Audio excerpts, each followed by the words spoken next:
ദീനിന്റെ പേരിൽ അവന്റെ പ്രവാചകൻ അഷ്റഫുൽ ഖൽഖ് മുഹമ്മദ് മുസ്തഫ സല്ലല്ലാഹു അലൈഹി വസല്ലം തങ്ങളെ നമുക്കൊന്ന് സ്വലാത്ത് ചൊല്ലാം. എനിക്ക് വല്ലാത്ത ആഗ്രഹം തോന്നുന്നു. 10 വർഷമായി ഞാൻ സ്വലാത്ത് ചൊല്ലിപ്പിച്ചിട്ട്, ഒരുപാട് സ്വലാത്ത് ഞാൻ ചൊല്ലിയെങ്കിലും 10 വർഷമായി ഞാൻ സ്വലാത്ത് ചൊല്ലിപ്പിച്ചിട്ട് അൻവാർ ശരിയുടെ അങ്കണത്തിലാണ് നാം ഉള്ളത്.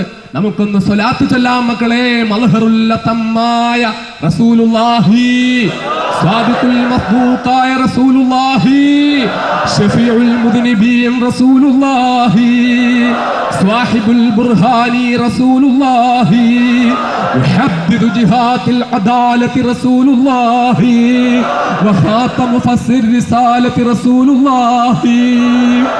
മഹാനായ അഷ്റഫുൽ ഖൽഖിന്റെ പേരിൽ സ്വലാത്ത് ചൊല്ലലായിരുന്നു എനിക്ക് ജയിലിൽ കിട്ടിയ ഏറ്റവും വലിയ സന്തോഷങ്ങളിൽ ഒന്ന്. പാതിരാത്രികളിൽ അള്ളാഹുവിന്റെ റസൂലിന്റെ പേരിൽ എല്ലാ സെല്ലുകളും അടയ്ക്കുമ്പോൾ, എല്ലാവരും ഉറക്കത്തിലേക്ക് വഴുതി വീഴുമ്പോൾ അള്ളാഹുവിന്റെ പ്രവാചകന്റെ പേരിൽ സ്വലാത്ത് ചൊല്ലിക്കൊണ്ട് ഹൃദയവേദനകളെ ഞാൻ ശമിപ്പിച്ചു.